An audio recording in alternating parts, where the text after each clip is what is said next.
मैं आपको अमूलक चीज दे दूं। ये तो बाहर की बातें समझा दी, आपको थोड़ी सी इशारा कर दिया, लेकिन ये बात जरूर है कि घर बार तुम कभी मत छोड़ना, खेती मत छोड़ना, दुकान मत छोड़ना, दफ्तर का काम है। जो भी आदमी घर बार छोड़ के, बच्चों को छोड़ के चला जाएगा काम काज और साधु हो जाएगा, उसको कभी भगवान नहीं मिलेगा, कभी भी नहीं मिल सकता। ये पहले मेरी बात को ध्यान से सुनो। अपने घर में रहो, बच्चों के बीच में रहो, इसी जगह, और 23 घंटे तुम मेहनत करो इस शरीर से, शरीर के लिए। दुकान करो, दफ्तर का काम, खेती करो, इस शरीर के लिए, भोजन कपड़ों के लिए, इसके लिए, दवा के लिए, सब, और बच्चों के लिए, इसके लिए। और 1 घंटा उसमें से बचाओ अपनी जीवात्मा के धन के लिए, ताकि इसको कल्याण हो जाए, इसकी मुक्ति हो जाए, ये आवागमन से छुटकारा पा जाए, न जल में न मरे। 1 घंटा तुम नहीं बचा सकते हो, और 23 घंटे इसमें तुमको लगाने को कह रहे, तुमको ये तो नहीं कह रहे कि तुम छोड़ देना को। ये तो सोचो तुम, और मैं तुमको इसी मनुष्य रूप मंदिर में, इसी में जो अनमोल मनुष्य मंदिर जो दिया, जिसमें जीवात्मा बंद है, उसी में मैं अभी रास्ता आपको बताता हूँ। अभी इसको कहते हैं नामधाम। इसके पहले 2 चीजों का ध्यान रखो हमेशा, कि शाकाहारी हो जाओ। जितने भी अनाज है, सब्जी है, फल है, दूध है, घी है, 100 बार खाओ। कितने बार? 100 बार। तुमको भूख लगे उससे भी ज्यादा खाना। तुमको कोई मना करने आए तब कहना। अच्छे मकान में रहो, अच्छी झोपड़ी में रहो, मना कौन करता आप? लेकिन शाकाहारी, अशुद्ध आहार मत करना। बस इतना ही बचत करनी है कि आपको अशुद्ध आहार नहीं करना। किसी आदमी का, किसी बच्चे का, किसी पशु का, किसी पंछी का अशुद्ध आहार नहीं करना। शुद्ध आहार करो आप, जिससे शुद्ध बुद्धि रहे। भाई इतना ही तो आपको बताना, क्योंकि अशुद्ध आहार से तो तरह तरह घर में झगड़ा, बाहर झगड़ा, ये झगड़ा, वो झगड़ा, ये बीमारी, वो बीमारी, वो बीमारी, वो बीमारी, वो बीमारी, वो तो फैलने वाली है। अभी बीमारी जो फैलेगी उसको तो अभी आपने देखा ही नहीं। तो असल में शाकाहारी, सोता। दूसरा है बीड़ी पियो, तंबाकू पियो, कब। मैंने तो कभी पिया नहीं, मुझे तो मालूम है नहीं कि हुक्का, बीड़ी, तंबाकू कैसा होता। लेकिन ये बच्चे जो 18 साल 20 साल के खड़े हैं, वो बीड़ी, तंबाकू, हुक्का नहीं पीते, कभी मत पीना। जो बच्चे नहीं पीते कभी मत पीना, है खराब आदत न डालना। जो पीते हो पी लो, आपके लिए। लेकिन बच्चों, बच्चियों, ऐसा कोई नशा मत करो जो तुम्हारी बुद्धि पागल हो जाए। तुमने इसको नहीं सोचा? कोई नशा मत करो किसी तरह का हो जो बुद्धि पागल हो जाए, और तुम अपने घर में बच्चे बच्ची को और अड़ोस पड़ोस में बहू बेटी को पहचान न सको। ऐसा कोई नशा मत करो। और चले जा रहे हो तुम, तो सामने तुमने समझा कि जमीन बराबर, और वहाँ गड्ढा मिला, उसमें पैर चला गया तो पैर टूट गया, और सिर लड़ गया गड्ढे में तो सिर फट गया, मर गए। ऐसा कोई न रामायण कहती है, न महात्मा कहते हैं, न कुरान कहती है, न फकीर, न मस्जिद कहती है, न मंदिर कहते हैं, न शिव जी कहते हैं, न आपको कोई और। ये कोई ओ जो कहते हो शिव जी भांग पीते थे, भांग पीते थे, भांग पीते, तुमने भांग पीते हुए देखा? वो भांग नहीं थी, वो कोई और नशा था। ये झूठी बात है। जो लोग उनके नाम से भांग पीते और कहते वो भांग पीते थे, भांग नहीं पीते थे। ये ऐसा देवता कभी भांग नहीं पीता, वो भांग नहीं पीते। लेकिन तुमने ये 2 चीजों से बचो, बाकी तो कोई मैंने मना किया नहीं।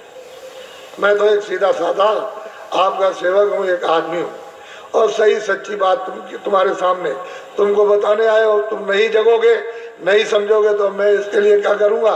मैं तो अपनी बात कह के चला जाऊँगा। जब तुम उधर जाओगे, और उधर जब हिसाब होगा तुम्हारा, क्योंकि वो तो सब लिखा जा रहा, आज दिन में तुमने कितना बुरा काम किया, कितना अच्छा किया, कितनों को धोखा दिया, कितनों को मारा, कितनों के साथ बेईमानी की, कितनों को पानी पिलाया, कितने बार मंदिर में पूजा की, कितनी रामायण, कितनी कुरान पढ़ी, ये उधर में, और कैसे कुरान पढ़ी, ये वो सब वहाँ सब लिखा हुआ। बड़ा वो आदमी भी मिलेगा जिसको तुम काट रहे हो, और जिसको मतलब है कि तुम उसको चीर रहे हो, वो सब मिलेंगे वहाँ। तो पूछेगा भाई तुम्हारे सामने कोई रामायण, गीता, कोई भागवत, कोई कुरान, पुराण, कोई तुम्हारे सामने नहीं थे जिन्होंने महात्मा फकीरों ने नहीं बताया कि भाई अच्छा ये बुरा, तो मोहम्मद साहब से पूछा जाएगा कि भाई मतलब ये है कि तुम गए थे जमीन पर और तुमने मतलब ये नहीं बताया कि बुरा काम बद काम है। कह लगे मैंने तो इनसे सबसे कहा था कि ये बद काम है, ये नेक काम, इस बुरे काम को मत करना, अच्छे करना, लेकिन इन्होंने मेरी बात नहीं मानी। तो फिर वो भेजेगा सीधा, वहाँ हिसाब करता है, वो हिसाब करता है। तुमको दोजख और नरक मालूम नहीं है, वहाँ बड़े बड़े बादशाह पिट रहे वहाँ और जलाए जा रहे, कितने करोड़ों वर्षों तक जलाए जाएंगे और लाखों मीलों तक आवाज आती है और कोई सुनने वाला नहीं, कहीं ना उनका धन दौलत जाता न तलवार जाती है। ये झूठा, तुम इसके लिए हम मर गए और चले गए हमेशा। तो इसलिए तुम लोग इस पर विचार करो। तपस्या करने से यानी माया लुभाती है कि तुम ये ले लो धन, ये राज ले लो, तो अगर तुम लुभा गए तो राज मिल गया और राज का जब भोगा भोगा तो सीधा नरक को गए। जब ये कहोगे हमको राज नहीं चाहिए, धन दौलत नहीं, तो भगवान मिलता इसी शरीर में। मरने के पहले मीरा ने मरने के पहले प्रभु को प्राप्त किया। आपको क्या मालूम कैसे पाया? तुलसीदास जी ने पहले ही वो 25 साल के अंदर प्रभु को प्राप्त कर लिया। आपको क्या मालूम कैसे पाया? आप क्या जानो? इसलिए आप अमूलक धन लो इस मनुष्य मंदिर में आत्माओं का। ये नामदान है, ये उस तरह की दीक्षा नहीं है या मंत्र वैसा नहीं है, ये आत्म धन का दान है, ये ईश्वरी धन का दान है। जो उसकी कृपा होती है तब कभी कभी महात्माओं को आदेश मिलता है कि इन आत्माओं को बांट दो जो मानव शरीर में है, तो कभी कभी मिलता मुफ्त में। ये पैसे से नहीं मिलेगा, तो ये सब रख दो जा करके पूरा दार का, तो ये चीज मिलने वाली नहीं है। ये कभी दिमाग से निकाल देना, ये दौलत पैसे से नहीं मिलती, ये तो मुफ्त बख्शीश में यानी प्रसन्नता से मिलती है। तो तुम्हारे पास कुछ है, तुमने किसी से प्रेम किया?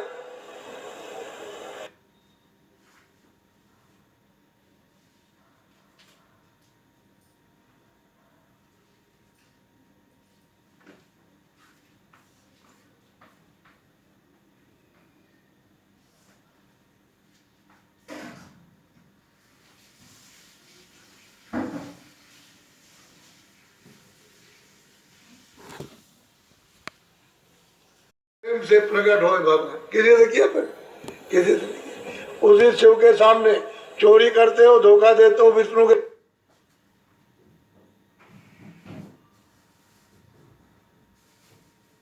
सामने, राम के मंदिर में जाते हो, दूसरों का गला काटते हो। अगर एक भी देवता खड़े होकर के कह दे कि आज से ये बेईमानी मत करना,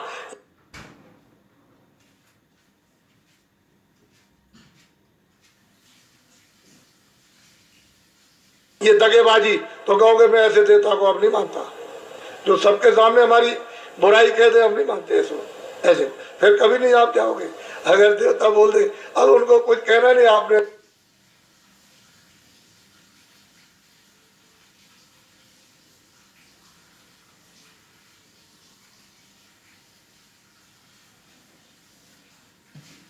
समझ लिया, हाँ उन्होंने सुन लिया होगा और आपने समझ लिया उन्होंने कुछ नहीं देखा, वो अंधे। अब हम जो चाहेंगे सो करेंगे, अब चलो हो आए।